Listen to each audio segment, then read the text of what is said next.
Test 1, 2, hello, everybody, hello, test.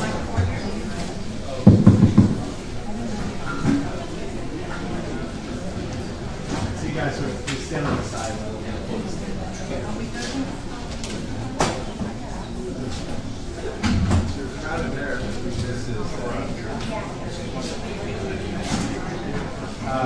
Hello, we need a tech help here. The card is not on.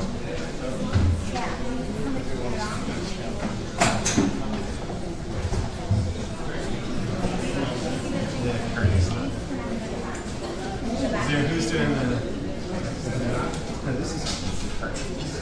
I always do all this.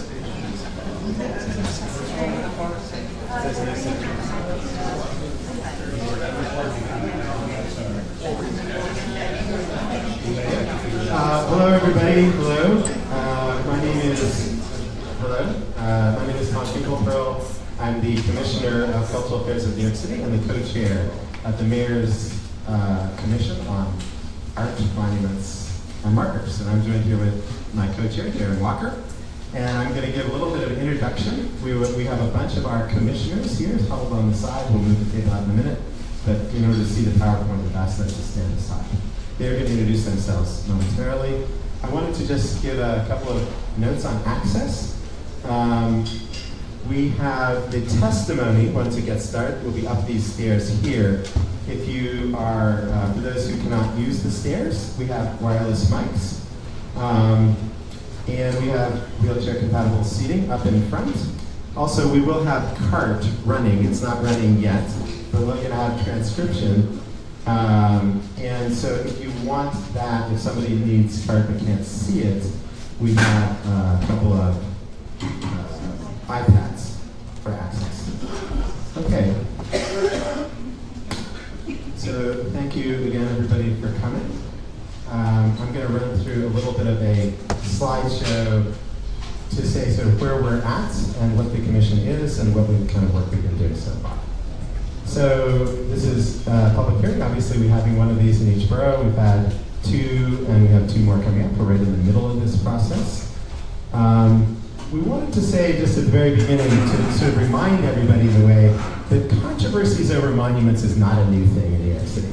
So just in front of City Hall, down the street here, there was a work of art commissioned, and it was called Civic Virtue, and it was controversial even by the time it was put up in the 1922. It remained controversial, actually got moved to City Hall, or to Borough Hall in Queens, and then out to Greenwood Cemetery.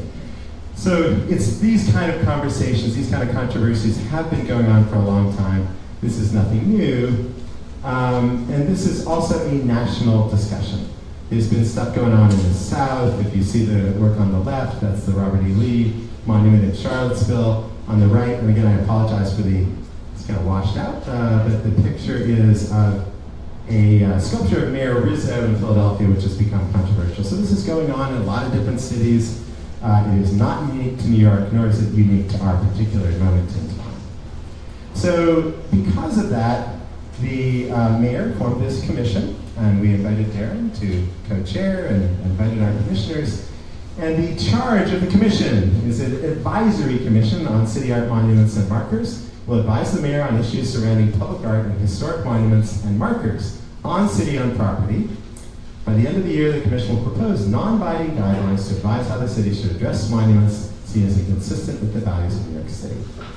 So just to say what a monument and a marker is, a monument on the left side of the screen, you see a monument to Joan of Arc, and on the right is a marker. It's a name of a park in Queens, which was named after a very popular educator around 75 years ago. So, and then to understand this process, we have a commission. The commission is going to make recommendations. Those commissions are handed over to the administration, to the mayor, etc., and that will be mayoral policy. So this will be a set of policies that are put in place to address issues in the future. Those policies will then, if there's a particular marker, let's say it's on Parks Department property, the Parks Department will make a recommendation about that work. And let's say there's some change that happens to the work, recontextualization or moving or whatever, then it still goes through the regular process, which is to go to a community board hearing and then to the Public Design Commission. We have the head of the Public Design Commission here. He'll introduce himself in a minute and say exactly what the Public Design Commission is. But just to be clear, there's this commission and there's the Public Design Commission. That's been in place since the late 19th century, and that is the final process. Okay? So we also wanted to just say, again, that this sort of discussion is going on all over this country. Here are some of the cities that are doing this same kind of process right now. And then we want to just give you a little insight about what we're talking about in the commission. And there are words that keep coming up over and over again in our discussions, and again, frankly, in the discussions we've been having with you in the public. And these have to do with historical accuracy, participation. You know, what is the participatory aspect? We have a participatory moment right here. Well, how does that fit into it? Inquiry into power, complexity. But also, I just wanted to ask now my co-chair, Darren Walker, to talk about some of the basic values that the commission has been working with. I'm going to turn this computer around so you can see it. So good morning, everyone. So I think for the commission, as we begin our deliberations, we decided that it would be important to craft a set of principles that should guide our conversations and ultimately the set of recommendations we make. And these guiding principles are for, first, inclusion. The notion that New York City is an inclusive city. Unlike many of the other places where we're seeing conversations in this country, New York has always been a city that is an inclusive city, that welcomes people. And so we want people to feel comfortable and feel welcome in our public spaces. A historical understanding. And that really for us is a respect for and an in-depth understanding understanding of the nuances and in fact the contradictions of our history, and to not seek to in any way misrepresent history. Complexity, the notion that our history is complex. Our layered intersectional identities as New Yorkers is complex. And finally, that we need to reckon power. Power is in many ways manifest in the very idea of a statue, something on high, something that we are looking up to, something that we are admiring, respecting, idolizing, and that we need to understand that statues have been used to exert and as a manifestation of power. And we want to just put that into the larger context. Thank you. I'm giving it back to you, I think. Thank you very much. And we just have a couple more slides that we're going to be, oh, I'm sorry. We can, sorry.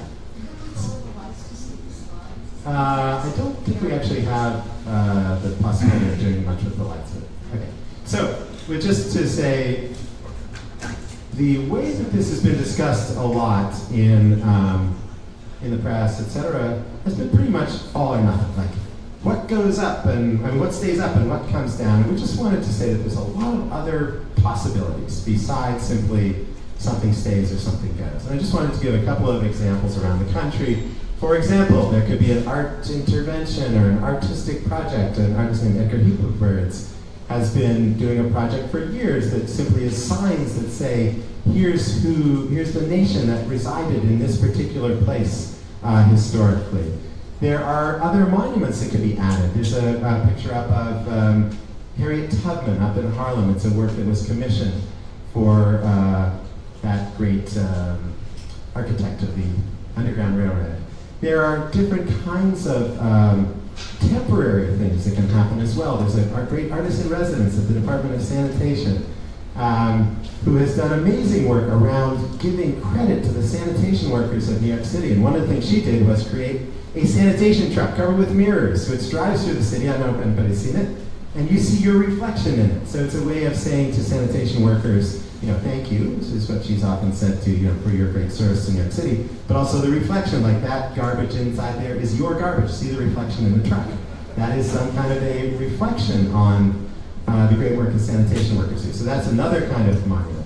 There can be different kinds of new institutions. There's the Museum of Jewish Heritage downtown, which really calls itself a monument to the Holocaust. That is an institution related to the history.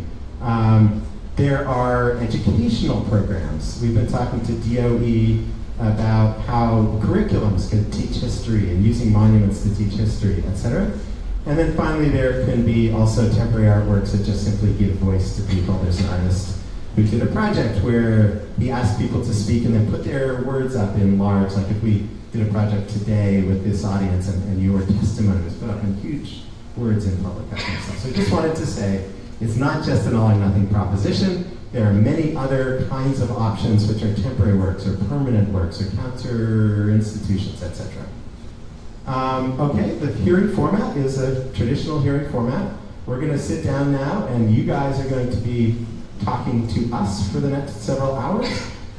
If you haven't yet signed up, we have a sign up for testimony. Testimony will be 3 minutes long. We'll have a timekeeper which will right over here. You'll be able to see clearly how much time you have left.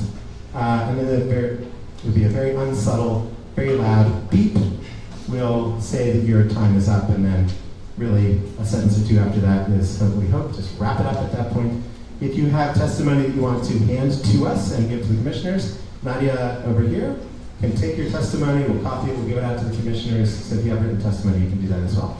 Okay, have I missed anything, my folks? What's that? Online survey, yes. Oh, okay, by the way, there's 2 more coming up. You can go online to nyc.gov/monuments commission. And we wanted to say that there is an online survey. We've already got a couple thousand people have sent in their opinions. And that is, again, at that same website, nyc.gov/Monuments Commission. So with that, we move the table over. Our commissioners will sit down, and we're going to have our commissioners introduce themselves. So let's go out on stage.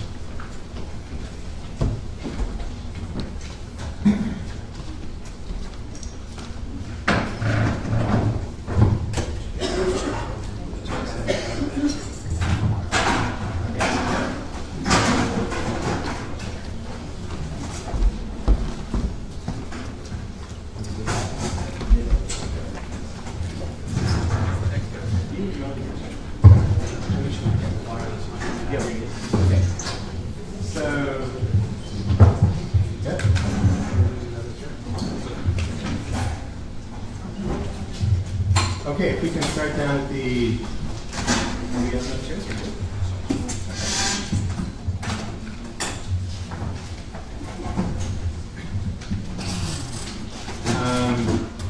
Okay, as Gonzalo gets himself ready, why don't you, Justin, if you could start, we're going to have the commissioners introduce themselves.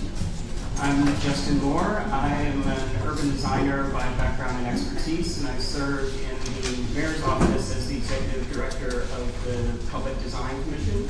The Design Commission is formerly known as the Art Commission, and it's the city agency that has the jurisdiction over the design of our public realm, public buildings, art on city property. So our 11-member commission, they have different backgrounds. It's an interdisciplinary body, architects, artists, etc., that they review the design, and that includes the alteration or potentially removal of public art, including monuments and markers. Thank you. Go back to Gonzalo. Gonzalo Casals. I've been working in museums for over 2 decades. I'm currently the director of the Leslie Loman Museum for Gay and Lesbian Art, and I also teach arts, culture, and public policy at Hunter College.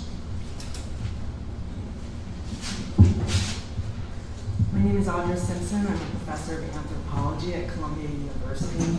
I'm a scholar of indigenous politics and history, along with settler colonial societies. I'm currently writing a book on the relationship between governance and affect in settler societies, and I'm a Mohawk from Ganawake.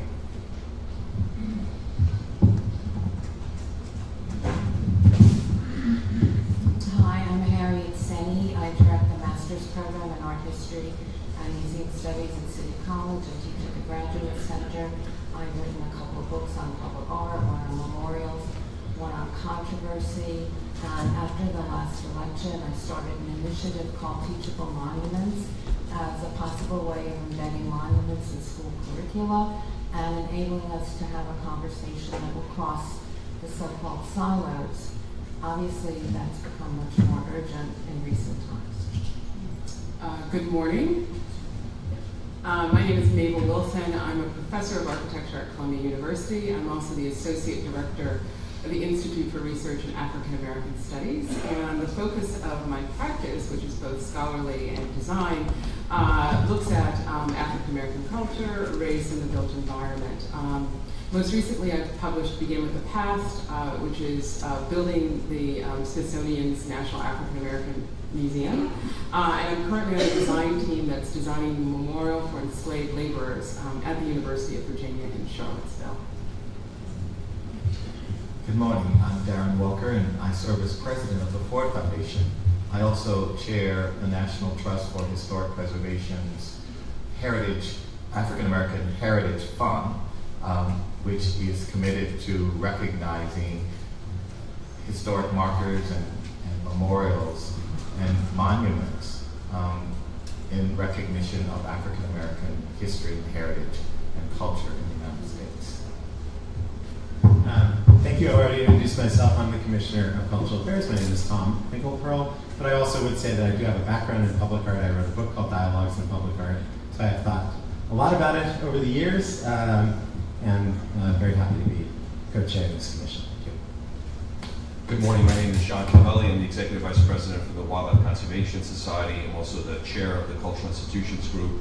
I haven't said this often, but I am also a second generation Italian American. My parents were immigrants, and one of the things that I'm most proud of, and I think my parents are proudest of, is that I was knighted by the President of Italy for my efforts and the efforts of our community to promote strong U.S.-Italy dialogue. My name is Jack Chen. I'm a professor at New York University. I'm a historian, curator, focused a lot on Chinatown and the history of the Chinese Exclusion Act. In fact, the only reason I was born was because of the Chinese Exclusion Act, but that's a longer story. I've also looked a lot at the history of the Lower East Side and the communities that have been actually missing and disappeared from history, including their archives and stories. So the questions that we're raising here are actually very important to me. I'm a co-founder of the Museum of Chinese America, and also very much concerned about public studies and public history and public humanities. Hello, my name is Michael Larad. I'm an architect practicing here in New York City. Very interested in the shared public realm that we have, and I was fortunate to design the 9/11 memorial at Owen. Okay, thank you very much. So, Nadia, I have the first three. Thank you very much. So we're going to call people up in threes. What's that? Okay. And we'll just start on top. Okay. So Connor Tomas, Savonia Bailey McLean, and Yates McGee, if you could come up. You are the first panel, and you'll be speaking in that order, if you can hear.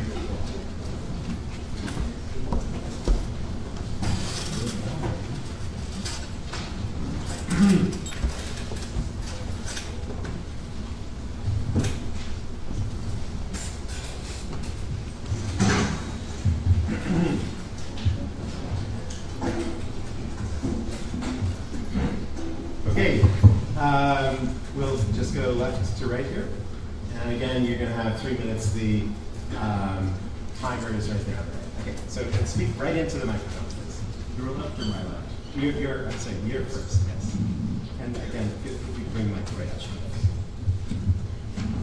Good morning to this commission. Oh, I'm sorry, I'm sorry, we could start the clock over again. There's one other thing I'm supposed to say. So the hearing format is we don't want to have people clapping or booing or anything like that. If you want to express your appreciation, the tradition is to do the clap like that. That's acceptable completely. But again, please no exclamations or clapping. Thank you very much. Okay, you're up. Good morning. My name is Connor Tomas Reed. My parents were born and raised in the Bronx by their Puerto Rican and Irish immigrant families. I've lived in New York for over half of my life. I teach writing composition at the City University of New York to a majority working class Black, Latinx, Asian, and Middle Eastern student body. With my students, colleagues, and neighbors, I explore how the city is socially composed on a daily basis by the actions of the people in it, over time and across different relations of power. We then compose text to reflect and further shape these social dynamics. Nothing is set in stone. The city changes according to what we do within it. We're gathered here so that this Commission on City Art, Monuments, and Markers can hear suggestions from the diverse peoples of New York. I wish to register opposition to 3 particular monuments that should be permanently removed immediately. The Christopher Columbus statue in Columbus Circle, the Theodore Roosevelt statue outside the American Museum of Natural History, and the J. Marion Sims statue in Central Park. These 3 monuments serve as daily reminders of colonialism, indigenous genocide, and white supremacist eugenics.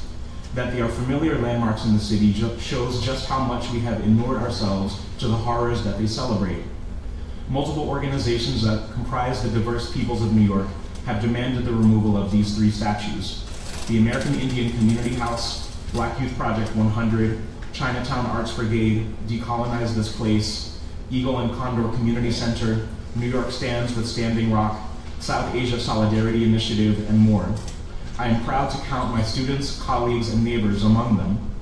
In the process, we have composed proposals and artistic interventions for alternative monuments to take their place. We have acted with the shared belief that no bigotries are set in stone. Our efforts to intervene in the symbolic power of our city's monuments occur in a broader national context, whose political winds suggest that New York City is far behind the rest of the country. Dozens of cities have changed the name of Christopher Columbus Day to Indigenous Peoples Day. Even though we have amassed a petition with almost 20,000 signatures to do the same here, the mayor has so far ignored this appeal. In Durham, Baltimore, and other cities, denizens and city officials have removed similar racist statues. In a time of rising white supremacist violence, from Charlottesville to the White House, this commission's recommendations towards restorative justice can positively alter our city as well as the broader directions of the country. In this pivotal moment, does the commission and mayoral officials who gathered here want to be remembered as a group that dedicated public time and resources to apply cosmetic changes, or at worst, did nothing at all? Or can this commission and mayor's office set a brave precedent by urging that our city's monuments commemorate the best of our communities and not their worst?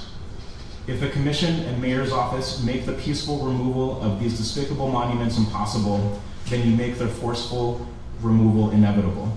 Let's start this healing process with the removal of the Columbus, Roosevelt, and Sin statues. Thank you.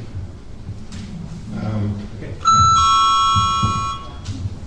Good morning. My name is Savannah Bailey McLean, and I am the Executive Director and Chief Curator for the West Harlem Art Fund, a small public arts organization that will celebrate its 20th anniversary this January. Thank you for allowing me to testify. As we examine the creation and importance of public monuments, we need to refer back to the city beautification movement and Gilded Age in New York City. The motivations at that time was to address overcrowded tenements, increased immigration and migration of poor and displaced populations from rural America. Many at that time believed such populations were decaying the moral fabric of this city. Then there was the fear of American cities of receiving second-class status to European cities. More parks and public plazas were developed to inspire or enliven the masses and bring some social order. But to whose real benefit did they really, satisfy? The wealthy class was never very concerned with inclusion. Fostering their own belief systems was really paramount. Yet, in spite of these limiting views, our public monuments should not be destroyed or simply hidden away. A broader narrative that befits more accurate data must be developed. And I have these recommendations to present to the committee. 1, broaden the definition of public art that's fitting to the 21st century, that includes sound, flora, digital, and interactive installations as a part of that definition, and educate the public to this broadened definition, which is more democratic. 2, rotation of some permanent sculptural works that seem to be very offensive to museum grounds, private plazas, and botanical gardens, to help tell a broader narrative that is more historically accurate and allows space for new public art. 3, more interagency cooperation to approve more permanent public art, which includes parks, bridges, viaducts, tunnels, and abandoned structures along our waterways like pilings, old piers, and buildings. Half the time it seems like citizens are fighting their own city to realize public benefits. 3, increase resources for conservation of permanent public art. That also includes digital archiving, online exhibitions, and even virtual reality. And if there were more agency cooperation, more of this could be realized. 2% for public art. I think it's time that we have that.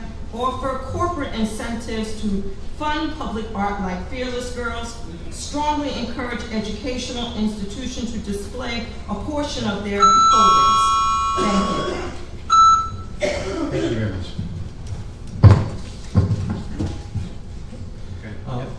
Yes, hi, I'm Yates McKee. I'm an historian of modern and contemporary art. I recently published a book about the kind of issues of public art in the aftermath of the Occupy Wall Street and Black Lives Matter movements. I am also a teacher of art history in the CUNY system, and I'm also a parent of 2 kids. And I mention that because what's at stake with how we engage monuments is not just preserving a fixed and frozen past, but inventing a dynamic and living future guided by principles of justice and restoration. I want to ask the panel to be courageous. The solutions about addending and adding and various kinds of compromise formations, I'm not sure if that speaks to the moment that we're in. Grace Lee Boggs used to say, what time is it on the clock of the world? Are we at a time on the clock of the world where putting a cue card on a monument or putting a plaque make sense? Is that what we're talking about? In a moment of Charlottesville and Trump, the way in which dynamics of white supremacy and settler colonialism and patriarchy are more evident than ever. So far from erasing history, so in asking you to be bold, I want to really encourage you on this principle of removal. Far from erasing history, removal is a way of making history. Removal is not merely negative, it is creative. It opens up space physically and symbolically. And speaking as a historian and educator, I can say that the art historical significance of these works that have been recently targeted will be amplified tenfold if they're removed, rather than if they're left to stand there with an anemic plaque or whatever it may be. So I understand that there's already at these commissions been discussions around the Sims and the Columbus Monument. I want to echo Connor's point about I agree those should be removed, along with the Teddy Roosevelt statue in front of the American Museum of Natural History. For decades, that has been the subject of public grievances by the American Indian movement, by Black Lives Matter, even by an artist like David Hammons, who recreated the work inside MoMA with a police barricade around it in a show called Public Enemy. I want to leave you with this image. When a group called Decolonize This Place did an anti-Columbus Day tour at that museum last month, issuing demands for the replacement of Columbus Day by Indigenous Peoples Day, an overhauling of the museum and a removal of that monument, the museum was very accommodating to this unofficial tour. The city, however, brought out 100 police officers of all different units, of TARU squads, of surveillance cameras, of everything, guarding that monument. There's also a barricade around the Columbus Monument. A city who has to protect its monuments from its own inhabitants, there's a problem there. If these aren't removed, that is going to haunt the city forever and ever. Those are going to be constant points of antagonism, and who knows what else. Thank you. Our next three is Bill Boglia, Stacy Shaw, and Gabriel Porter.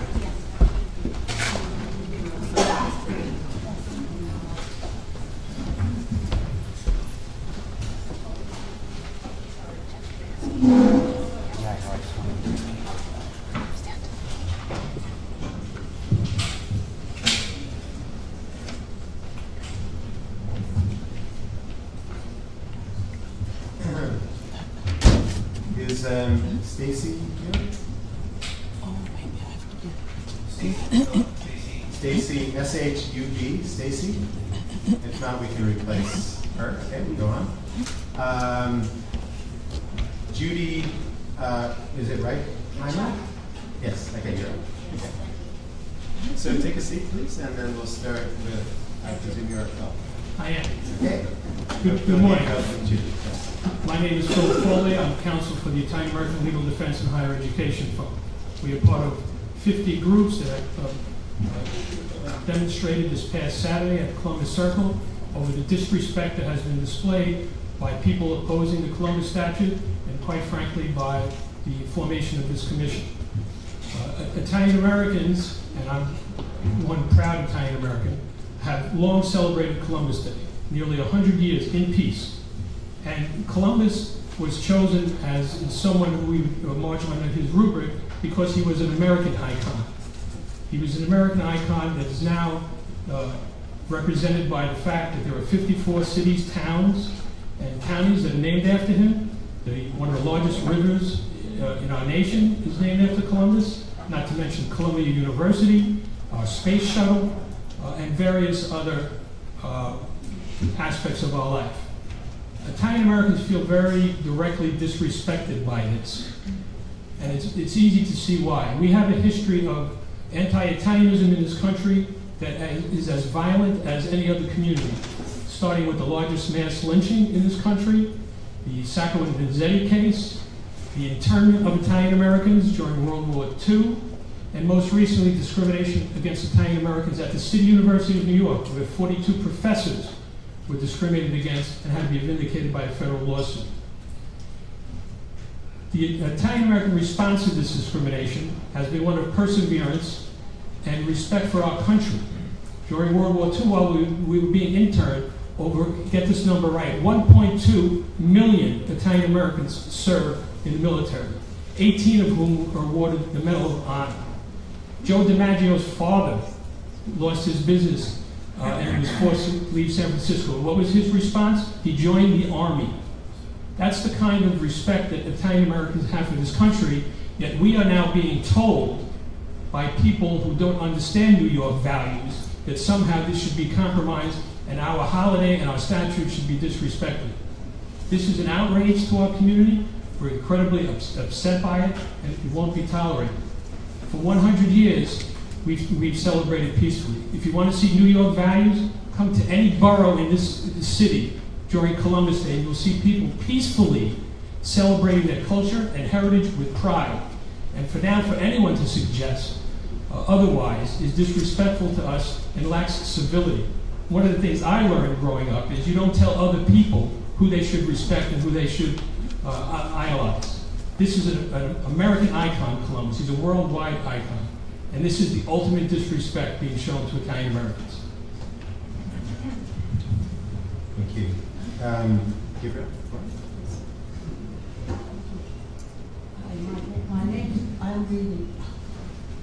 My name is Gabriel Koren.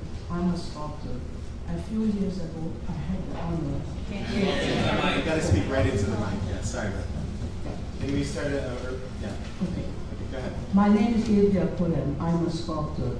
A few years ago, I had the honor to win 2 public competitions in New York City. This is how I was able to create the life-size bronze sculpture of Malcolm X at the Shabbat Center and the 8-foot bronze sculpture of Frederick Douglass on the corner of Central Park. Both cases, my work was part of a collaboration with other artists. I only made the sculpture. Other artists made other artwork in the same location.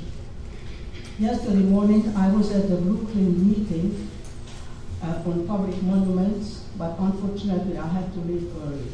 I feel very lucky because I was able to hear a young African-American lady who was asking several times, where are the monuments of the people who were kidnapped from our land?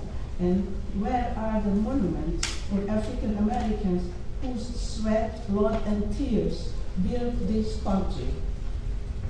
David Hammons, one of our great artists who received the Genius Award, had a great artwork at the Whitney Museum several years ago, which I never forget because it expresses what I feel when I see many of the public monuments which are honoring slave owners and mass murderers. In this artwork is in a very big room, it was in the Whitney. There was a huge cube which was covered with 8 feet tall cube, which was covered with photograph of the sculpture which is standing in front of the National Museum of American History.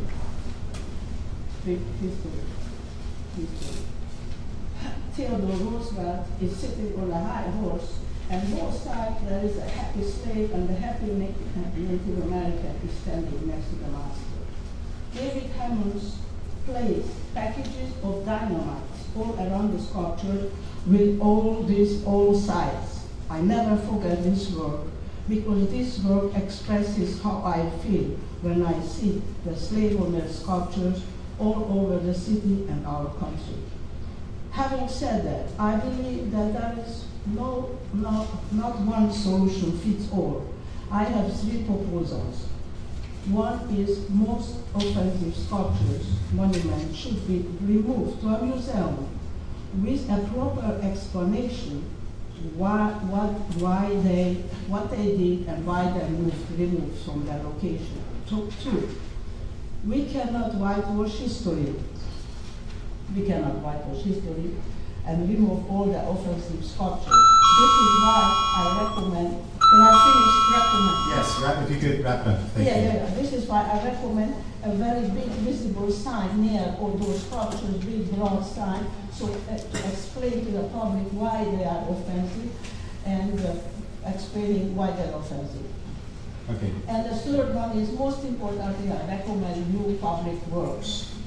Okay. The works and which are reflecting African Americans, the Native Americans, the Puerto Ricans. Okay, thank you very much. Those people's contribution was ignored until today. Thank you. Yes, next is Judy. Judy Richheimer, writer and tour guide. Thank you for holding this conversation. We need to look squarely in the eye the history of our nation and of our city, and then represent those histories with honesty and intelligence, at least. And to those requirements, I would add artistry, too.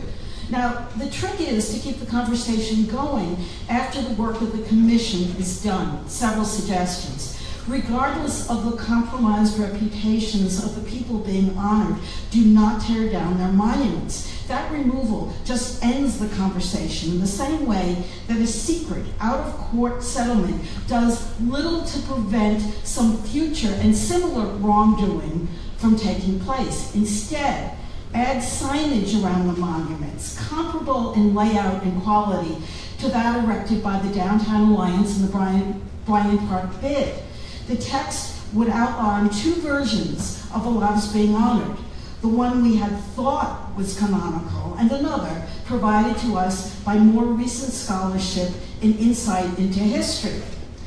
Two, with the thought in mind that sometimes the spoken rather than the written word carries more weight, let's give tours, sponsored by the city, perhaps twice a year, that would bring groups into perpetuity, that would bring groups free of charge to the monuments honoring controversial people.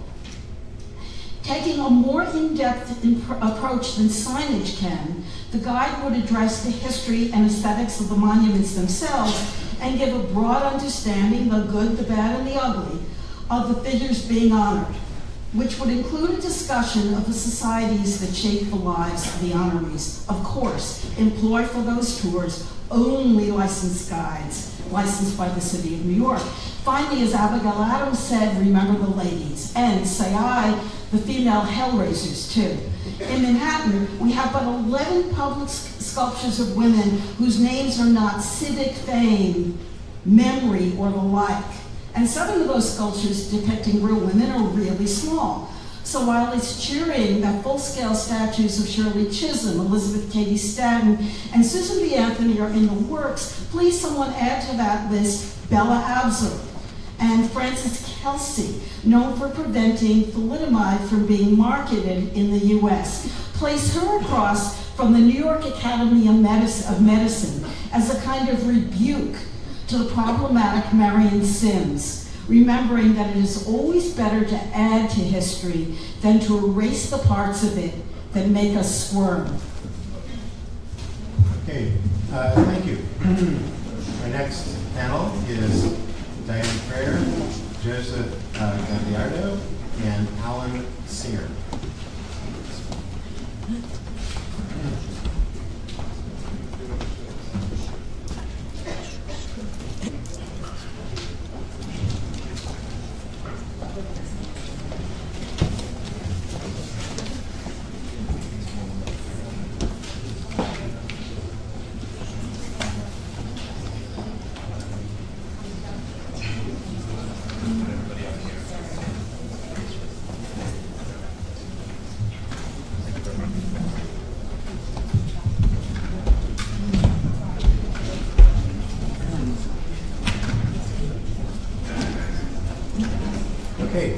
We'll go in this direction and Fred.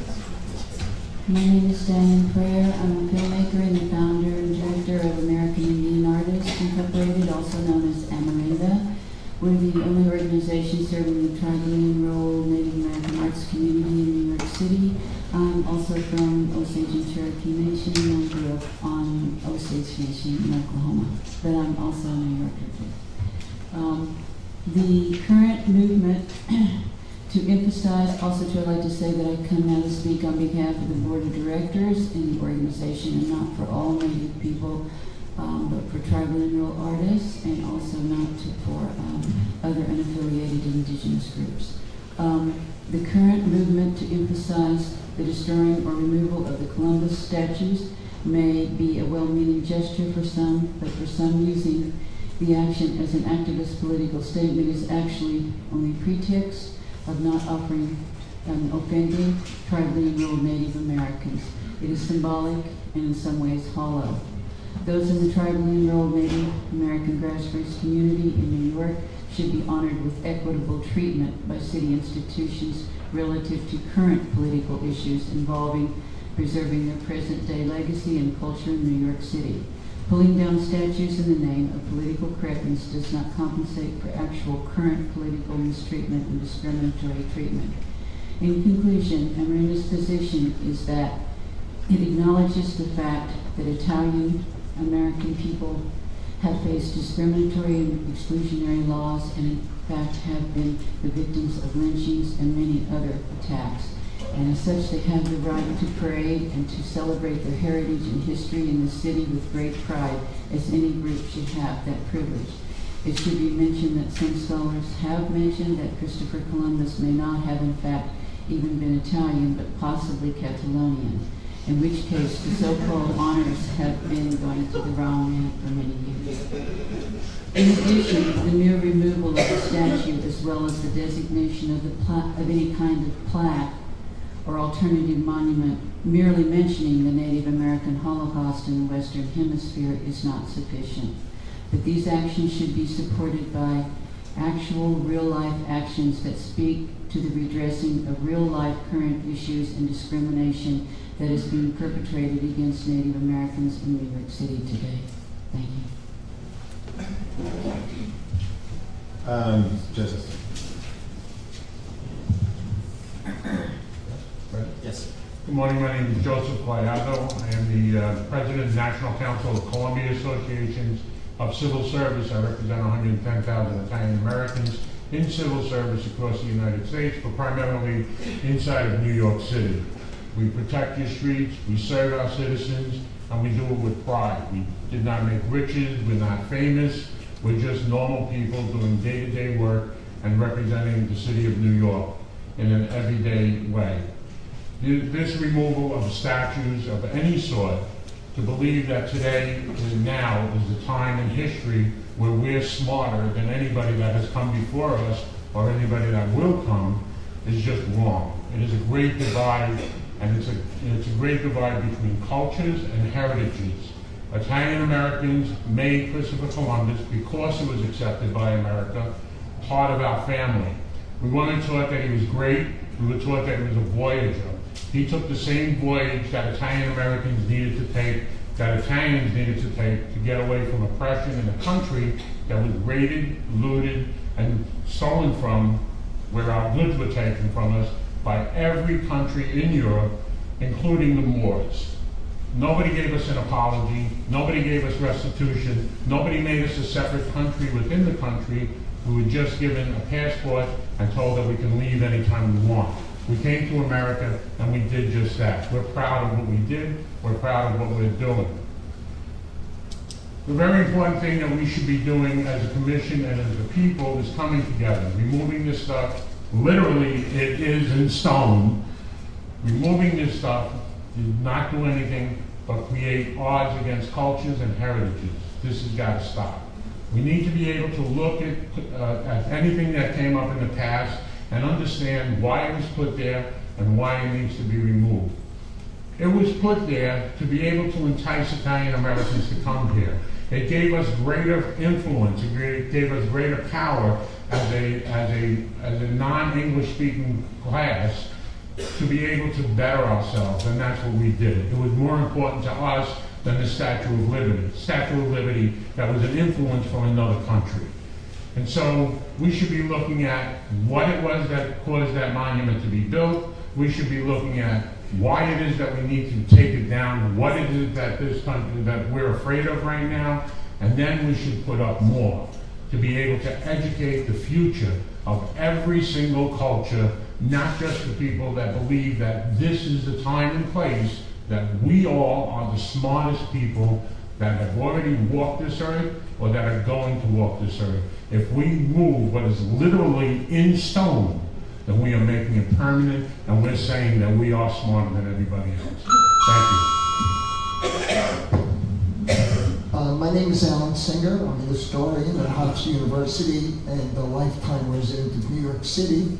A scale needs to be developed to decide which monuments should be taken down, and I suggest the following criteria from low to high: complicity, benefited, advocated, and criminal. And there are a number of statues and streets and parks named in New York City after the criminal.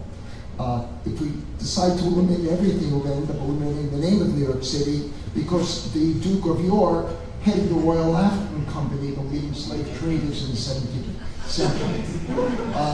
These are my recommendations. Anything named after Andrew Jackson, who advocated and committed genocide against Native Americans. The Central Park statue of James Marion Sims. We do not have a statue of Mengele in the city of New York. John Mullally Park in the Bronx was, Mullally was indicted for inciting the July 1863 draft riots, which led to the death of over 100 people and the lynching of black men in the city of New York.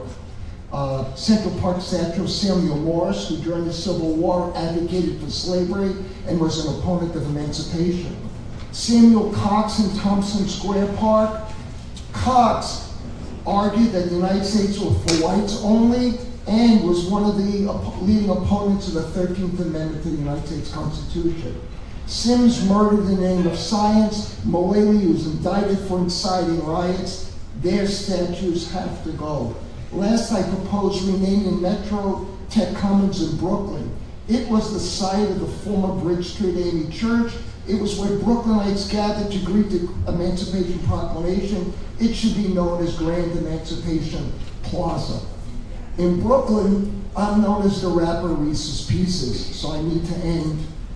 Robert E. Lee, his Confederacy, defended slavery in U.S. history. Stonewall Jackson led the attack that drove the Union Army back. Old Hickory slaughtered Cherokee, committed genocide, not a mystery. Doc Marion Sims pursued medical whims, experiments, butchered, and slayed black women. They were villains, not heroes, no place in our town. Time to correct history, tear those statues down. Washington, Columbus, TR2, I'd let them stay, but it's up to you. Thank you very much. Please, not clapping. Thank you. Okay, thank you. Next, thank you very much. Next three are Johnny Rivera, William Chivella, and Marina Ortiz.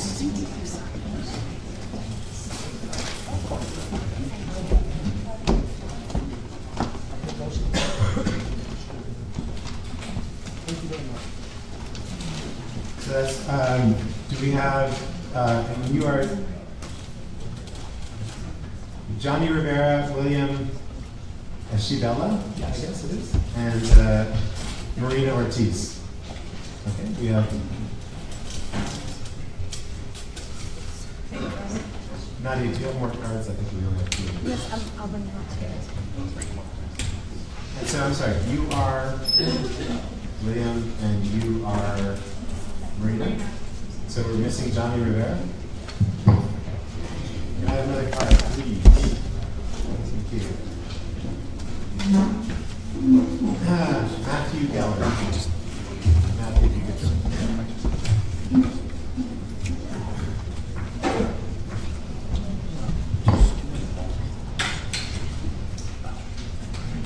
Okay, so we'll start with Matthew and go this direction. Hello, I'm Matthew Geller. Right into the.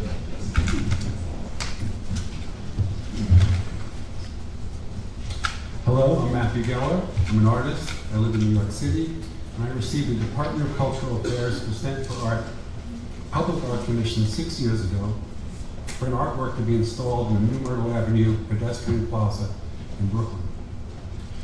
The artwork was installed in the plaza earlier this month.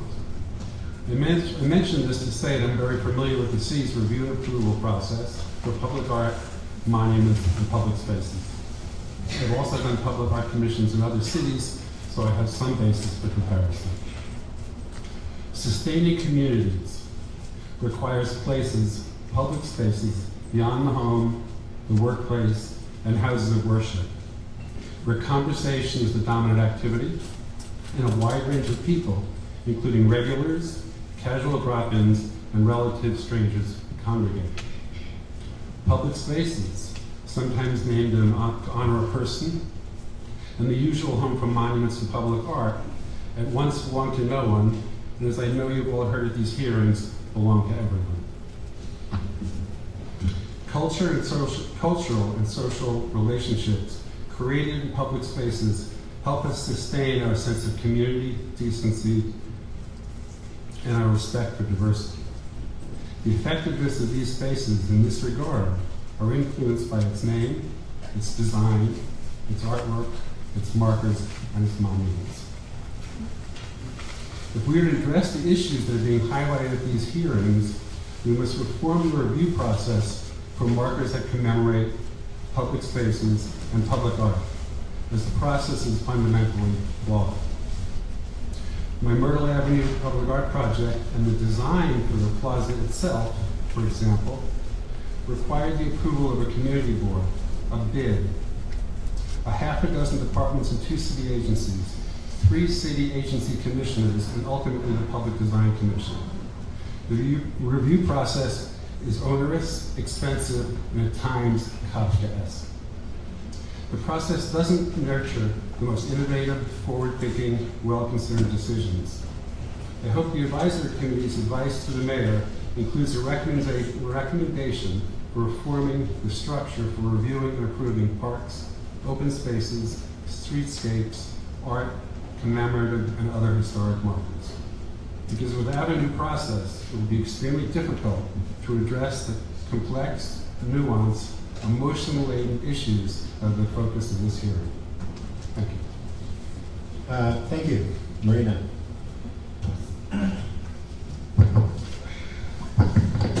Yes, my name is Marina Ortiz, and I'm here on behalf of East Harlem Preservation.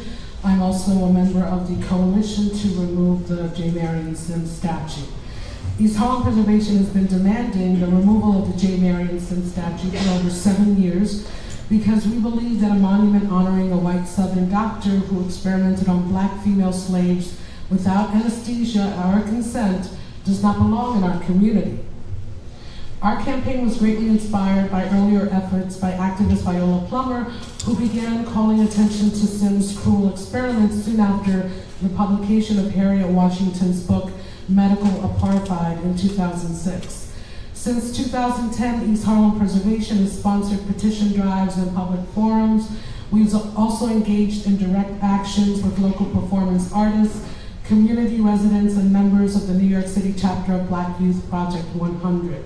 We maintain that the statue's presence does a huge disservice to our neighborhood's majority Black and Latino residents, groups that have historically been subjected to medical experimentation without permission or regard for their well-being. The debate surrounding the removal of symbols of hate and injustice is certainly not new, although it is certainly broadened to the point where it is no longer a matter of censorship or removing art for content, which was the previous administration's position. We are pleased that Mayor de Blasio has responded to the growing controversy by announcing the formation of this commission. But we've been waiting over 7 years, and we can't be patient any longer. We want the statue removed, and we want it down now. We hope that Mayor de Blasio and members of the commission will join over 20,000 people who have endorsed this campaign, now more than ever as the nation undergoes the erosion of our fundamental rights. It is imperative that New York City stand firm in its commitment to honor and defend its residents with this simple gesture. Dr. Sims is not our hero. There are many African American and Puerto Rican women and men who have made great medical inroads benefiting our community. Helen Rodriguez-Trias and Rebecca Lee Crumper are just a few examples. These are the heroes we would prefer that our children learn about as they stroll near Central Park, confident in the understanding that Black lives matter. And since I have a few more seconds, I'm going to take the opportunity to also add my support for the removal of the Columbus statue. While understanding the importance of honoring heritage and history, there are many other Italian Americans that can be honored, and some of them were mentioned: Sacco and Vanzetti, LaGuardia, etc. This nation was founded on the violent displacement of people of color, people who were here and people from Africa. And anyone who was instrumental in that formation of society does not deserve to be honored. Thank you. I also have these for you. Thank you. You could hand this. Thank you. Good morning. My name is William Chabella. I'm here today representing the 5,000 members of the Italian American Police Officers Society of New Jersey, as well as being a professor of public administration at the College of St. Elizabeth in New Jersey. I thank you for giving us the opportunity to talk about this very serious issue, but I think it's noteworthy that we sit here on the eve of Thanksgiving, that it shows the value that we have such discussions of things that are of this importance in a peaceful venue. I come here today to talk against the changes or the abolishment of the Columbus statue. As an Italian American, and certainly you may ask, why is someone from New Jersey coming making this trip before the holiday to New York? Many Americans, and certainly many Italian Americans, look upon New York as the unofficial capital of the world. And as a leader of an Italian American organization, we look forward to coming each Columbus Day to celebrate our pride, celebrate our heritage, celebrate our service to the nation at that statue on Sunday morning. And it is very important to us to maintain that statue. Statue represents the values that we have been raised with, the values that we serve with. As my colleague and friend, Mr. Gaglioro, mentioned, Italian Americans make up a very large portion of the civil servants that clean, protect, and construct things in the city of New York throughout the country. So very briefly, I thank you for the opportunity to make these remarks. I hope the Commission will move forward in its due diligence. Thank you very much.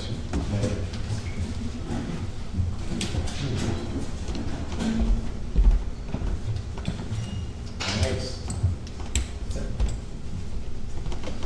Okay. Okay. So we have two people who are co-testifying. Deliane Arfel and Jamila Felix, and then the other is Antonio Serna. You guys can come.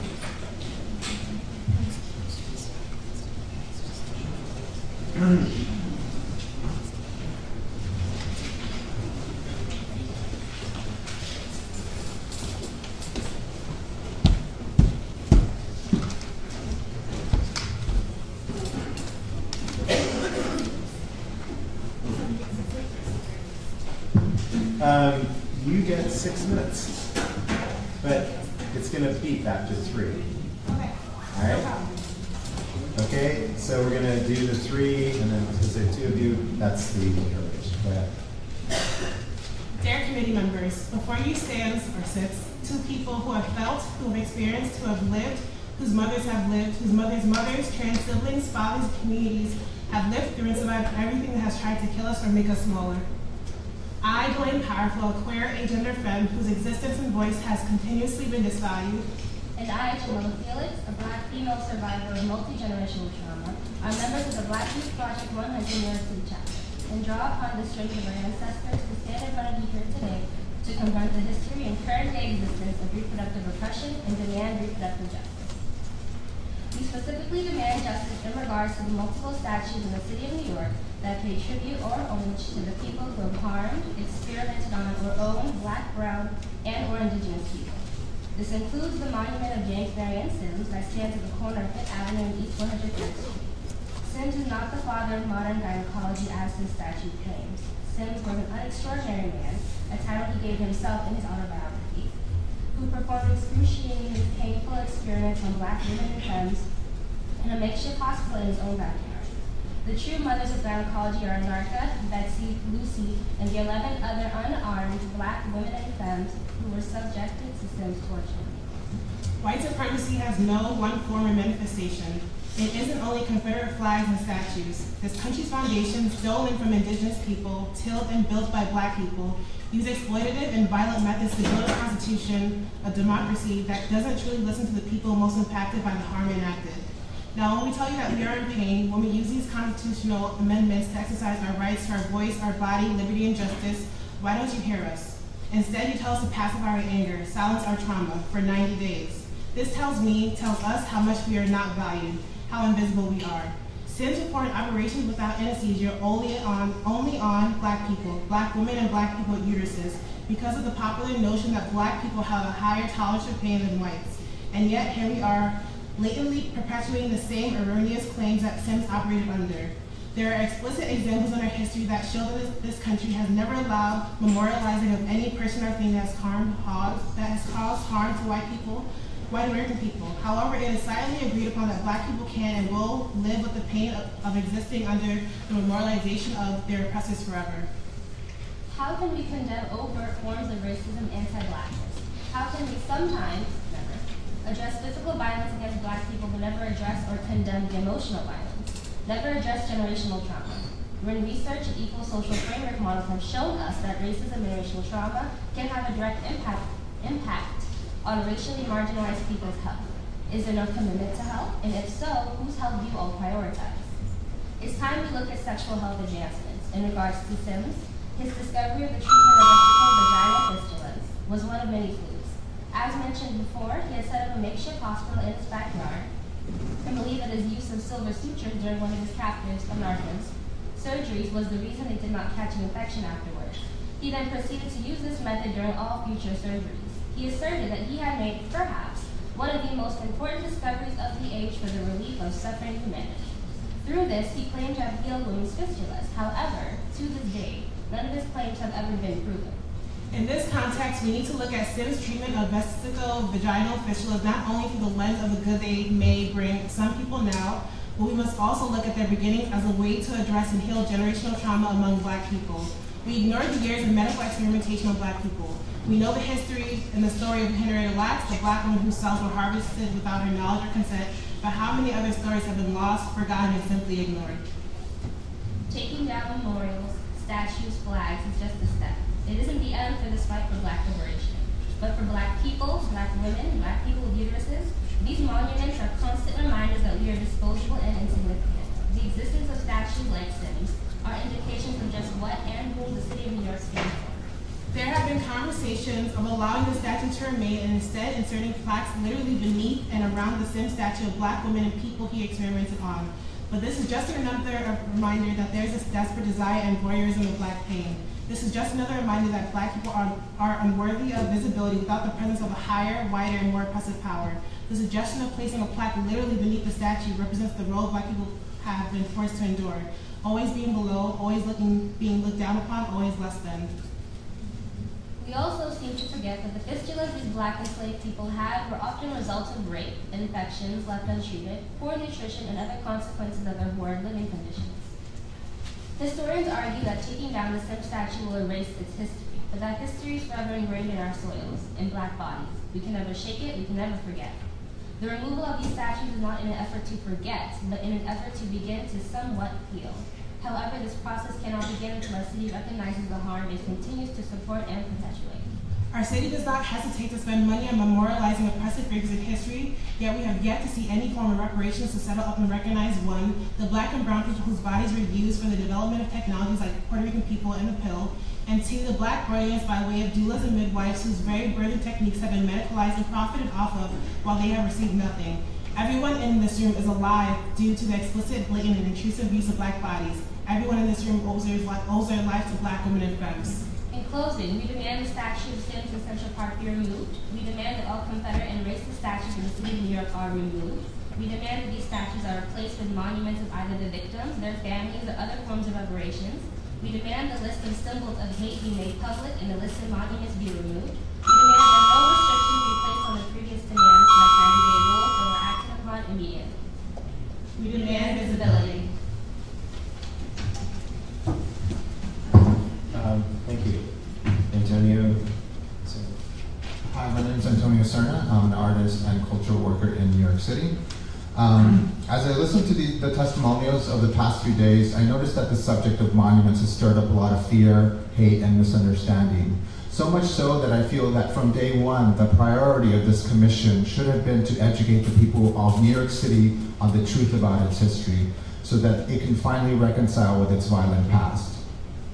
Without this fundamental work of educating the public, it will come as no surprise that at the end of the day, these monuments to a brutal history remain.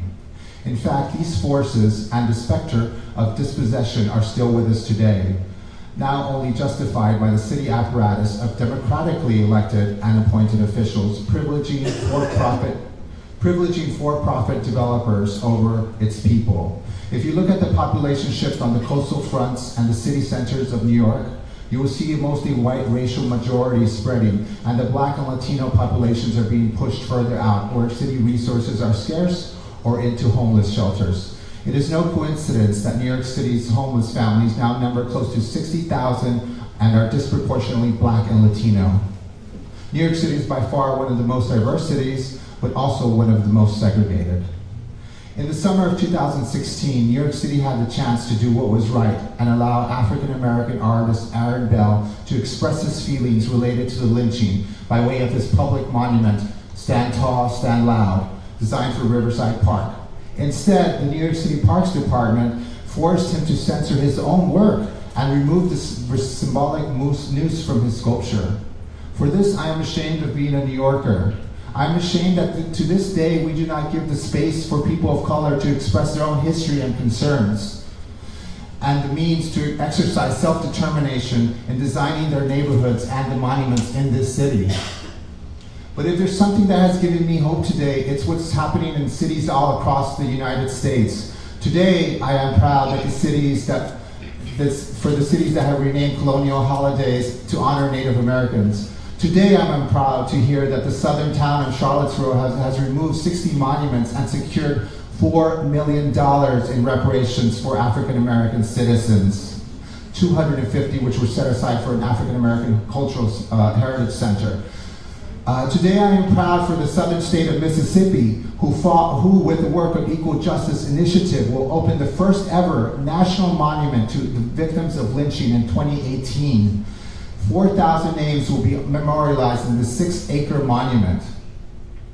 After a presentation on art and activism for the students at Pratt University, a student asked me and the panelists, but don't all lives matter? I explained to him that one way society shows who matters is by erecting monuments. So I asked him to look around, show me the statues for my people, for the Latinx community, for the African Americans, Asian Americans, for women and indigenous people.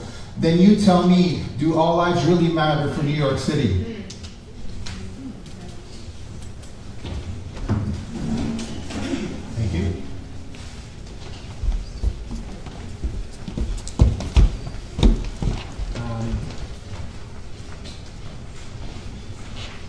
You're saying to do this one? Yep. Yeah. Okay. So, Shulamit Warden? Nicholas Musa? And Nancy Haverfox. Can I say that, are these the cards that I have? Is this the rest of the people that signed up so far? No. There's more, okay.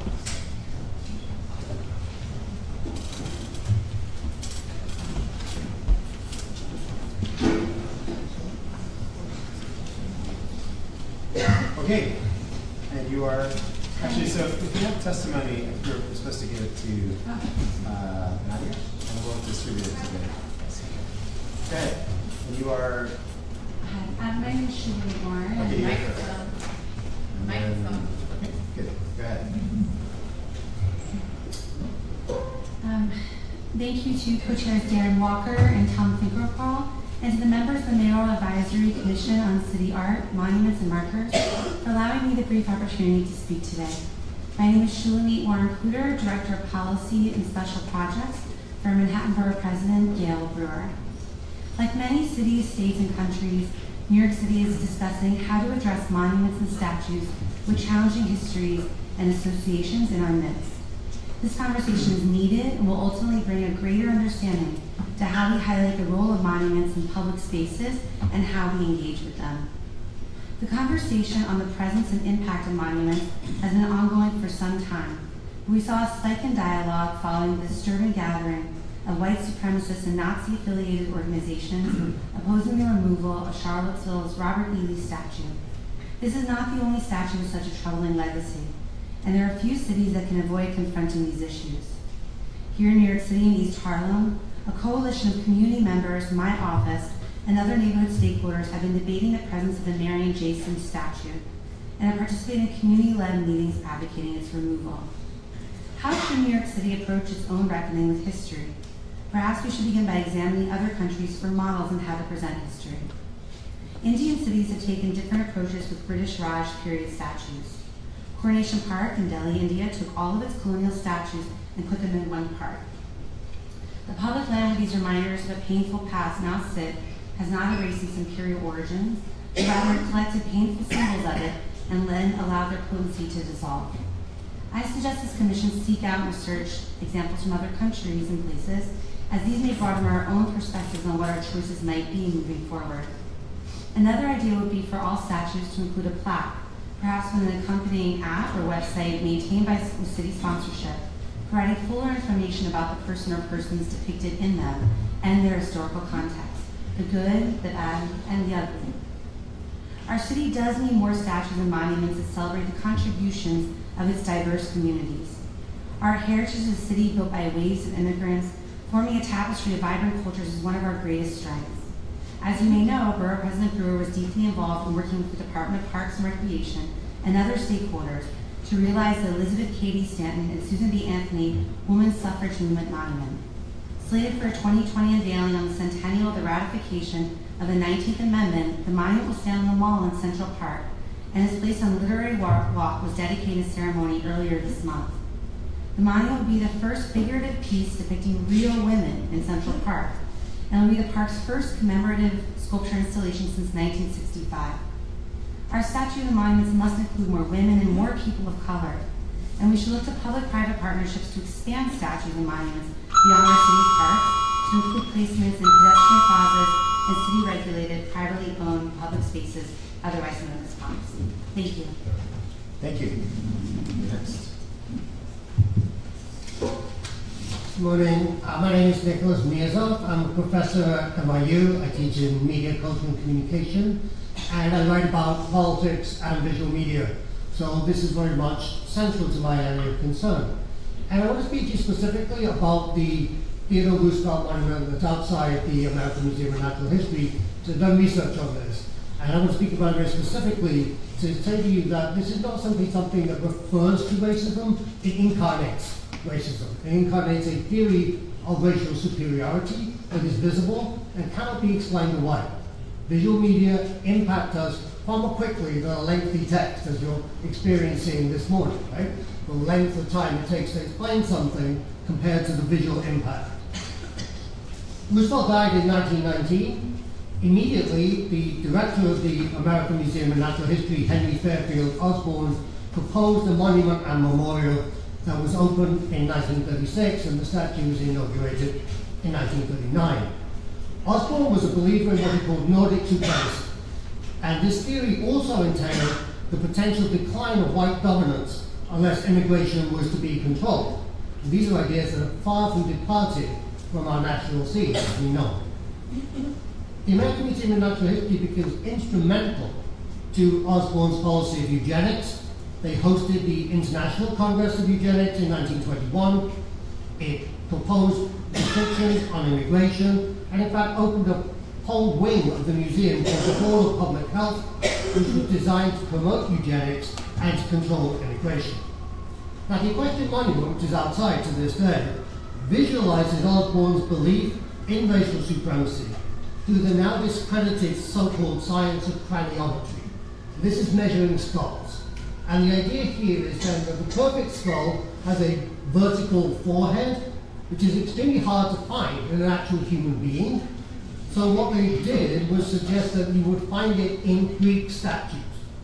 So in the United States, there's a very widely disseminated idea in a book that's called Indigenous Races of the Earth that claims that there are separate, distinct human races visible in their different skull shapes.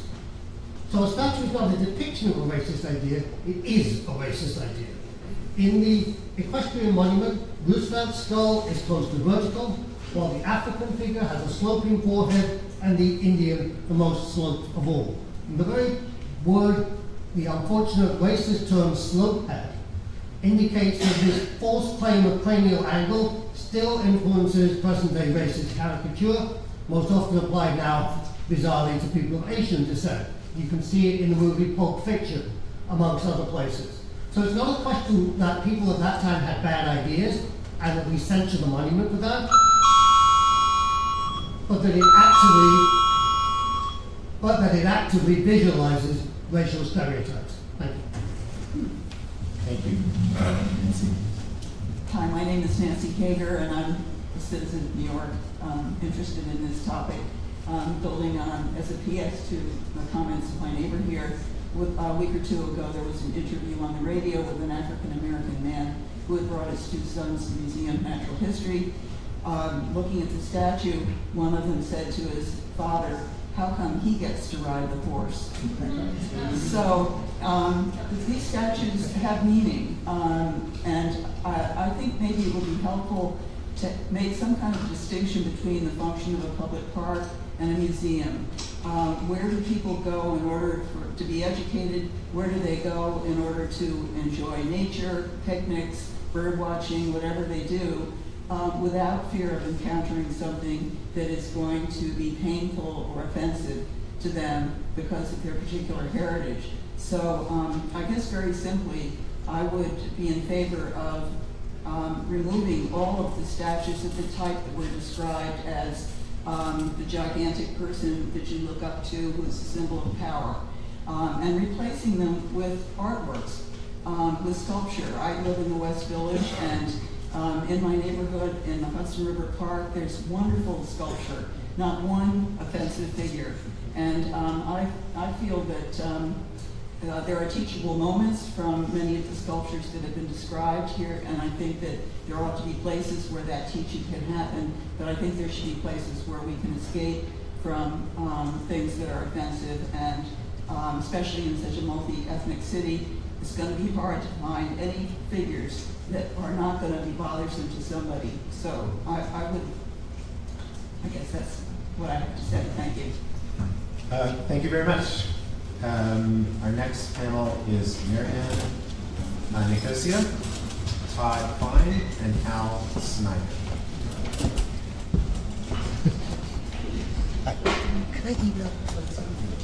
You can submit information through our online survey. So we're going to see two more panels. We have quite a few more people. We're going to get to everybody. And we're going to then take a quick 10-minute break right around.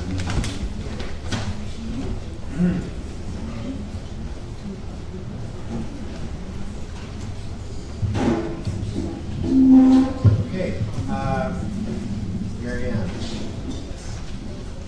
I'm here to say no, you cannot remove the statues of Columbus. You Americans cannot disregard the history my mom learned at school when she was a secondary student at Dominican Republic. My mom would say, you Americans are ignorant about the historical facts about historical Columbus and the voyage of the Nina, the Pinta, and the Santa Maria.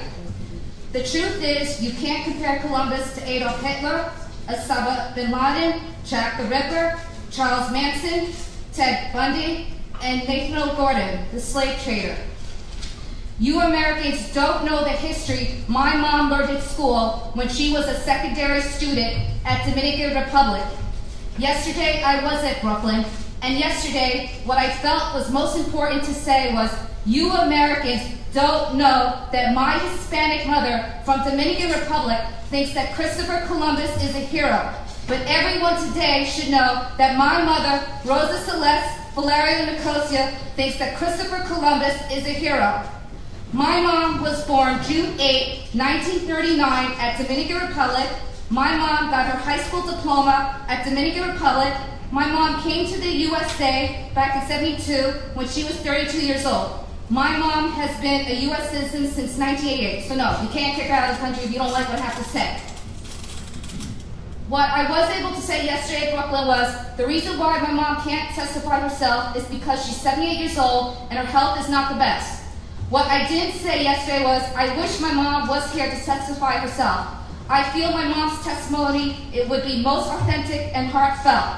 My testimony doesn't feel good enough. My mom is no vapid North American Latina like me. My mom is the real thing, born and raised from Dominican Republic. my mom is the most Hispanic.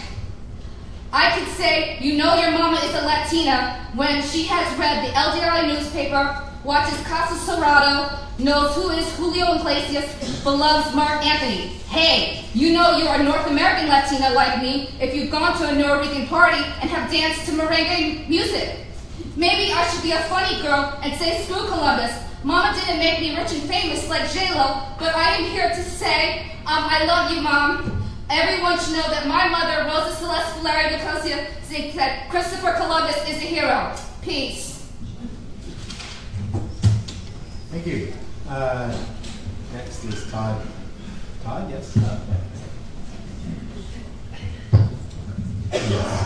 Hello, my name is Todd Fine. I'm the president of the Washington Street Historical Society, which is an organization dedicated to the Little Syria neighborhood in Lower Manhattan. I'm also a PhD student in history at the Graduate Center. And some people may know, some people may not know, the city has approved the monument memorial to the writers of Little Syria, which include Khalil Gibran and Min Rahmi, just a few blocks from here in Lower Manhattan in the financial district. And this is, I think, a great achievement, and I would like personally to thank Tom Finkelpearl, the head of Cultural Affairs, Mitchell Silver, the head of the Parks Department, and our Mayor Bill de Blasio for approving this memorial and monument. I think it's in dialogue with a lot of the issues that have been discussed today about how do we get new monuments in the city. And our organization, myself, we've been in the trenches of this issue for years now, advocating this memorial. And I do think that it's important that this commission think about the process that people are talking about. How do we make community groups more comfortable in advocating for new monuments and memorials? I don't want to give specific testimony on that, but I think that people involved know that there are issues in making groups feel welcome and ensuring that the memorials they advocate will do justice to the subject. So I think that there should be a positive dimension to this commission as well and how to reform it, but I don't want to give any advice on this. With our memorial, we are, and I am hopeful that something great can be achieved, but we do need your help, all the people here, all the commissioners, to be engaged in what are community groups doing to get new memorials, and how can we ensure that they're done with full justice that's worthy of the subject. You know, the groups need to be empowered. But my testimony is basically about resources for the Parks Department, for Cultural Affairs, to maintain our existing monuments and memorials and to support people to do these things. I think it's very difficult to have a conversation about removing monuments, putting so much focus on all these monuments that we have, where the Parks Department Art Division doesn't have really the resources to maintain its existing monuments, it doesn't have the staff to consider proposals for new monuments. It's kind of, I just feel it's a little absurd in some ways to be focused so much on these old monuments when we're not really supporting the ones we have. And I think the recommendations of this panel are going to be impossible to fulfill without real funding of the Parks Department Art Division and Cultural Affairs. And so I think that the City Council and the Mayor need to, do funding for these agencies if we're going to even have this discussion. And that is part of also our hope with our memorial, that the Parks Department, Cultural Affairs will listen to people like our group more seriously if they feel that they have the resources to take things on. Right now, I think the default position in many cases is we can't do anything because we don't have the money, and New York should not be like that. Thank you. Cal Snyder.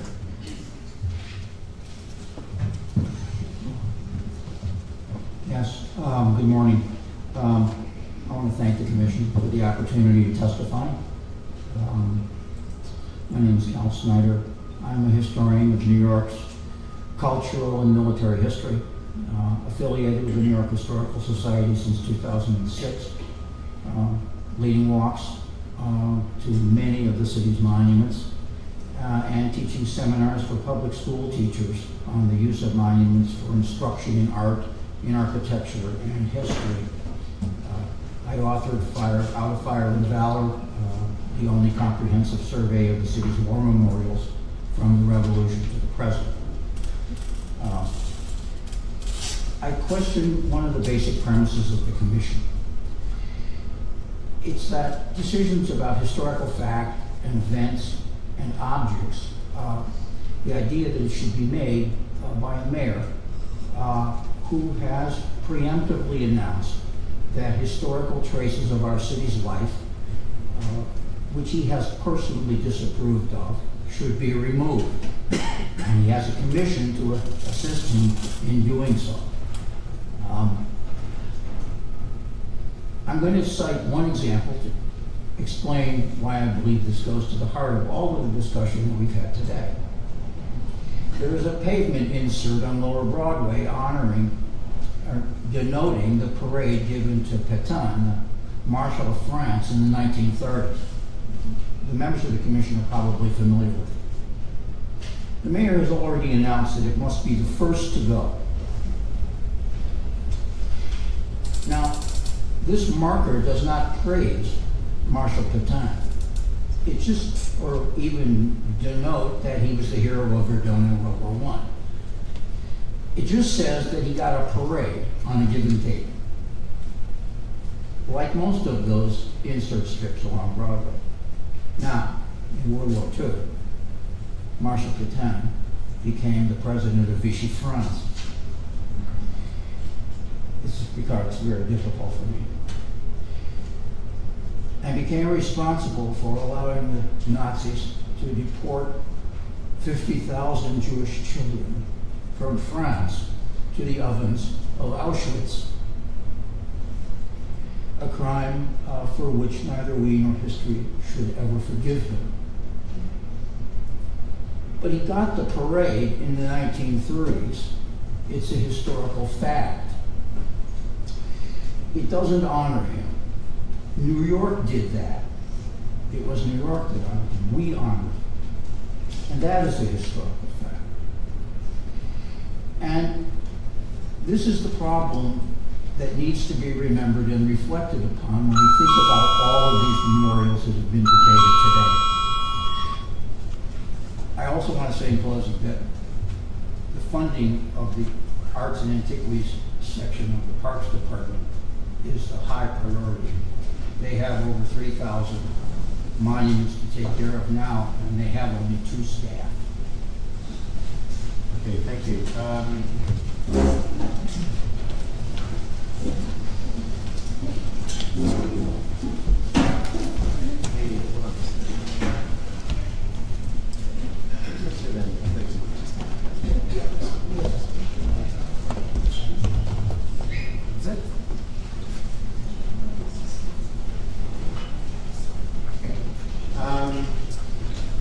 Okay, let me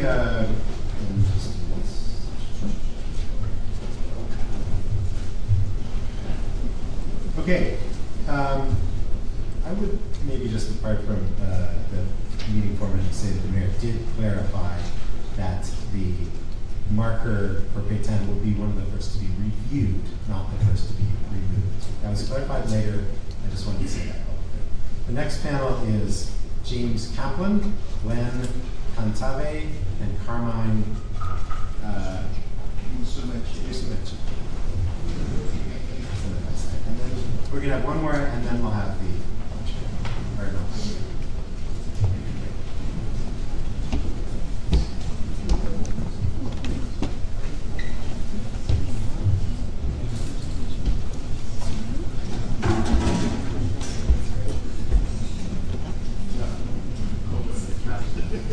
Okay, left to right, we have, I'm sorry, you are James, and then Glenn, and then Carmen, is that right?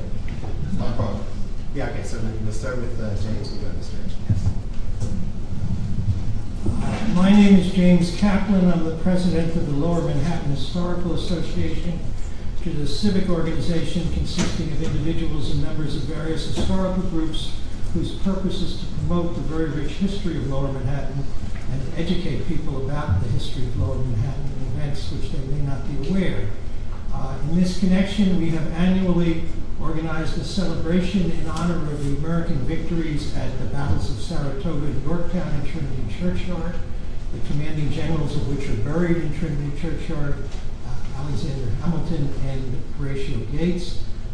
We do July 4th parades for the last 3 years, and on next Friday we'll be organizing an evacuation day ceremony and parade starting at Federal Hall and going to the recently renamed Evacuation Day Plaza. For those of you who don't know, Evacuation Day was the day that the American flag was first raised over Lower Manhattan. It was a very important holiday for 120 years. It was forgotten about 100 years ago, but we intend to revive it, and we invite you all to come to our Evacuation Day ceremony on November 24th. In principle, I applaud the creation of the Monuments Committee to the extent that it stimulates and encourages discussion about the city's history and important individuals, which I believe there is, in many ways, cases of woeful lack of understanding. However, I believe the focus, if it is the focus of the Commission, on removing monuments is in many respects misguided. Many, if not most, of the monuments, including those to Christopher Columbus, were erected over 150 years ago because certain were elected in the past 150 years, because certain civic groups, with the city's approval, believed they were of importance, and in many ways they are today. I personally believe the Monuments Committee, however, should focus on individuals and events who are of significant historical importance, who are not well known to New Yorkers, and about whom there should be monuments or markers. For example, the catalyst for our Saratoga Yorktown celebration was the marking of the grave of General Horatio Gates, who was one of the, second to Washington, probably the most important Revolutionary War general, but was buried in an unmarked grave in Trinity Churchyard until we marked it, until the Daughters of the American Revolution marked it 5 years ago. Evacuation Day is another example. Evacuation Day was a very important holiday, critical, second only to July 4th, but forgotten 100 years ago, and hopefully now revived. But I believe there are many other places and events which should be marked and which are not. For example, in Lower Manhattan, 29 South William Street, now the icon marking garage near Millennial High School, is the site of the first synagogue in North America. In 1730, when the Mill Street Synagogue was... Yeah, just if you could just wrap it up. Oh, go ahead. Okay. Four of the monuments is to Frances Perkins. Frances Perkins was probably the most important woman of the 20th century. But there is no monument to her here in New York City because she was... others are in Harlem. The Marcus Garvey site, where Marcus Garvey's Liberty Hall at 130 West 138th Street, where African independence began. And on 135th Street and 7th Avenue, the $1 Million houses that broke the back of the attempt to keep blacks out of Harlem and Philip Payton's Afro-American Realty Company. There's no monument to them. These are the things that you should be focusing on in our view. Okay, thank you. You can submit your testimony. We can look at those recommendations. Next is Glenn. Yeah, I give it to Nadia or Jeff. And if you could hand the mic over to your... Thank you. Thank you. My name is Glenn Contav. I'm the founder and CEO of Movers and Shakers, and our goal is to change how the history books are written and the museums and how they address Black and Brown history using virtual reality, augmented reality, and the creative arts. What I want to speak about here today is values. I'm extremely confused as far as what exactly New York City does value and the broader context of the United States does value. I'm confused for several reasons, because it doesn't make sense to me that, in terms of the United States, that the only two individuals who are honored with the national holiday are Martin Luther King and Christopher Columbus. One stood for freedom, the other for genocide. I'm also confused by the fact that if you look at the statue of Columbus Circle, if you go a little bit further down by Central Park South, you have monuments of Jose San Martin and Simon Bolivar, two people who liberated from Spanish imperialism. That makes no sense to me as well. If we look at the case of Germany, it's an objective fact that Adolf Hitler was a terrible human being. If we use the logic that's being applied to this fake Columbus narrative that's going along, you can say, that Germany was economically depressed and Hitler helped it become a superpower.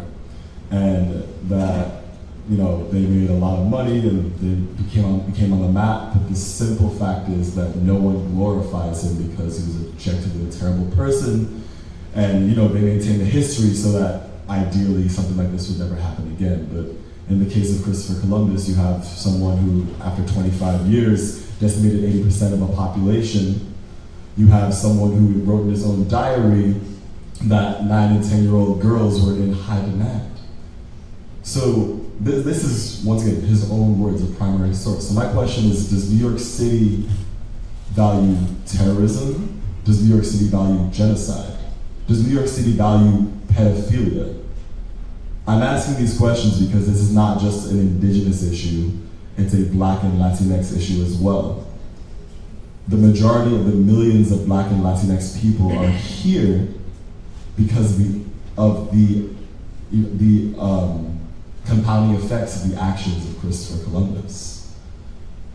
So why do we have to pay tax dollars to support monuments and a narrative that directly contributes to our current day subjugation? Furthermore, I just want to mention that Movers and Shakers held a slave auction this past weekend to protest white supremacy and the Columbus statue specifically. If you want to look at more information, you can look at the Huffington Post main website today. We're on the front page. And we're going to continue pushing forward. We're going to be doing a performance art piece on December 3rd. I invite you to come to see our augmented reality and virtual reality narrative based on academically justifiable evidence, rather than what a lot of what you're hearing is feeling and tradition versus objective fact. The objective fact is that my people are victims of terrorism, and if New York City is one of the hotbeds of terrorism, why are we promoting that as a value? Thank you. Thank you. Carmen. Good afternoon. My name is Carmine Musumeci.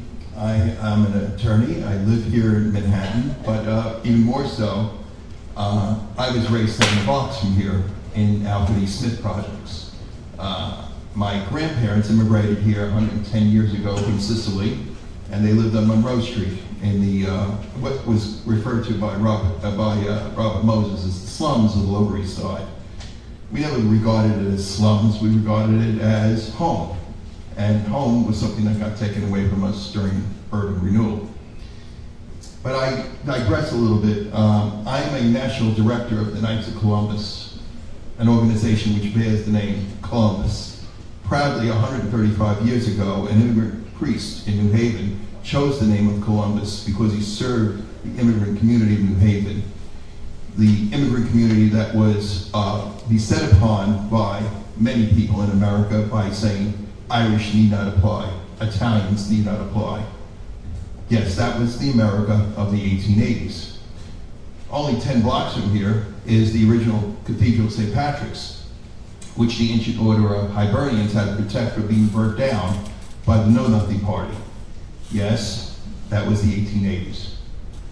Fast forward a little bit to the 1920s, when the Ku Klux Klan mounted a national campaign against Columbus. A national campaign to eradicate Columbus, not because Columbus discovered America, but because Columbus was the source of immigration, of freedom for a lot of people in the world to come here, and because he was Catholic. And this eradication of Catholic schools was a primary goal of the Ku Klux Klan. It is ironic that a number of people want to eradicate the Columbus memory now, find themselves in the company of the Ku Klux Klan. Yes, please, totally ironic. Welcome to America. Welcome to America, as my grandparents heard. Welcome to America, learn English, and welcome to America. You having a good time? Please, let's stay. I think I gave you a lot more respect than you're giving me right now. You sound the same as KKK. Please, come on, let's have one person speak at a time. If you would like to continue. Okay.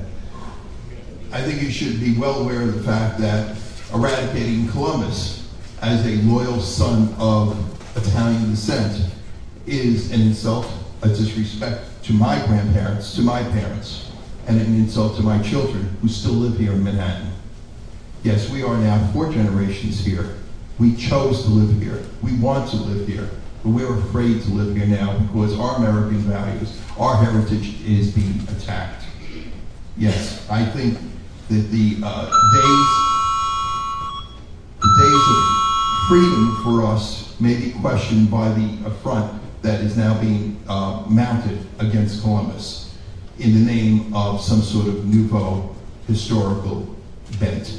It is not something new that Columbus's history has been beset by lies and other slanders. Thank you for your time. Thank you very much. All right, so we're going to just take a break to stretch our legs a little bit. If anybody needs to rush off to the restrooms, and then we're going to continue again in about 10 minutes, okay?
I'm going to start.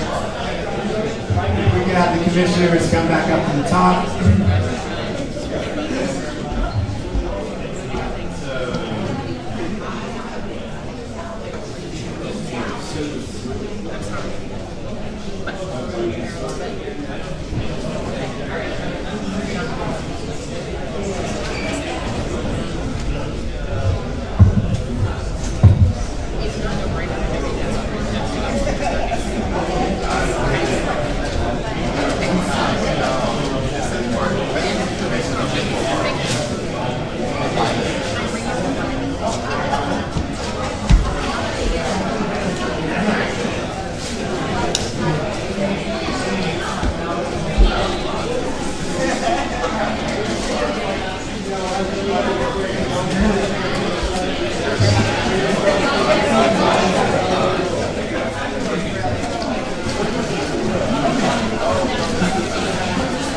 Hello. Can people take their seats, please? Take your seats, please.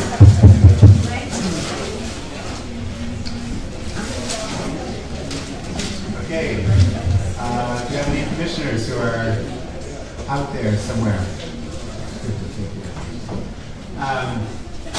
So I wanted actually to just start off the second half by reminding people that if you can't stay, there is the opportunity to testify essentially online by going to our online portal. So if you have to run out, that is okay, and that is nyc.gov/monumentscommission. All right, and we'll get started even that. Okay, so the next panel, and we're gonna, we have quite a few people more, probably a couple more hours of testimony. We will have to get out of this room at some point, but we have some time. So Angelo Vivolo, Vincent Tomeo, and William Donahue are the next three. Please come up.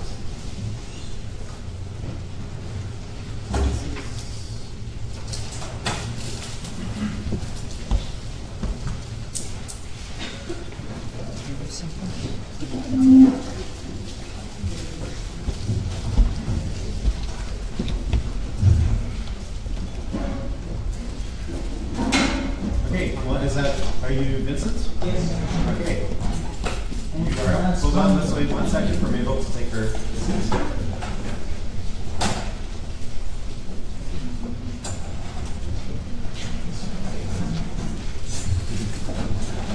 Okay, thanks everybody.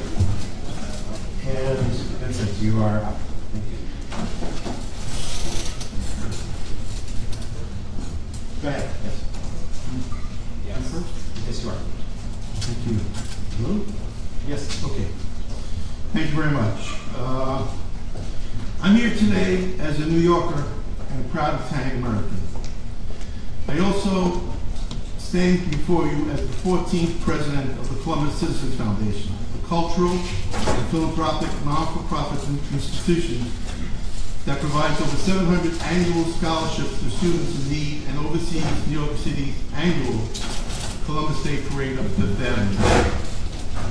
Most recently and most relevant to these meetings, I have been working with more than 50 leaders in the Italian American community as we stand together, as we face down the cultural debate which could label Columbus as nothing more than a historical villain, and the physical defacing of Columbus statues and monuments throughout New York, which, with all due respect to those present today from the Mayor's Commission, are directly linked to the polarizing discussion of statues and monuments, which began in September with a direct critique on Columbus by the Speaker of the City Council.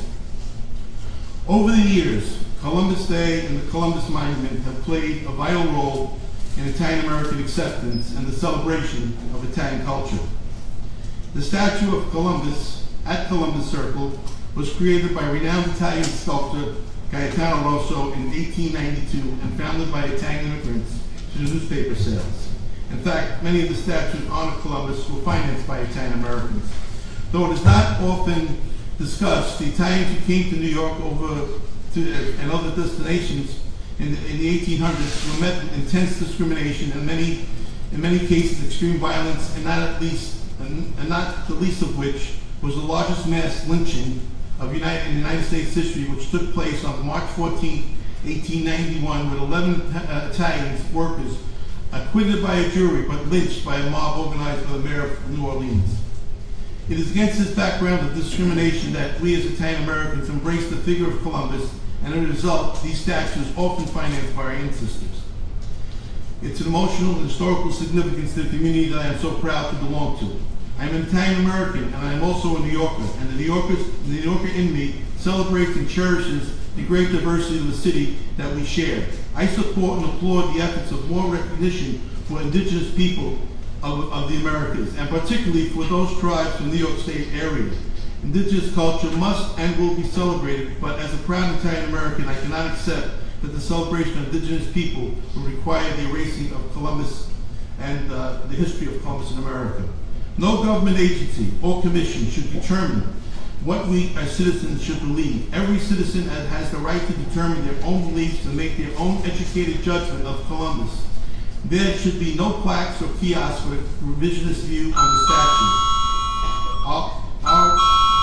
Our rights as American citizens living in a free country must be respected. The Statue of Columbus must remain with no alteration or additions. They should be untouched by vandals and allow all of us citizens in a free country to make our own conclusions about the man that they represent. Thank you for this opportunity. Thank you. And you are next. You are William or Angela? No, I'm Vincent Tomio. Vincent, I'm sorry. That's okay. Okay. You're Vincent Tomio. Yes, Vincent. Sorry.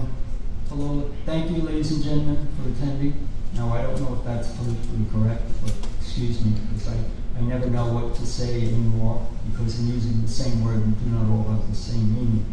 And I hope that that's what this commission is here for, so that we could write history and at the same time include everyone. Well, whose history is it anyway? I was a teacher for 36 years, 32 years in New York Public High School, and 2 years at Yeshiva High School, Queens, and 2 years at the Department of Records. I worked with Ken Burns on the Substitute Relief Committee of the Civil War, and I learned a great deal that I didn't know through primary documents, searching for the truth. I worked with Dr. Leah Hershkowitz from Queens College, who is a New York historian who wrote several books on the contribution and history of Jews in New York City. Dr. Leah Hershkowitz was instrumental in salvaging documents from archives up in the Bronx, and we had the historical documents collection at Queens College. Well, it is difficult for all of us because I hope that we're all searching for the truth and that we speak with our minds and not with our hearts, because sometimes emotion can be sloppy. Ladies and gentlemen, I think this is your job to come up with a definition of what is history. History has been interpreted by many people in many different ways. When I was a teacher, I tried to teach through conflicting interpretations. I could go on. I just want to say, here's a work of art by Degas. It's a ballerina and the dancers, and I admire that work.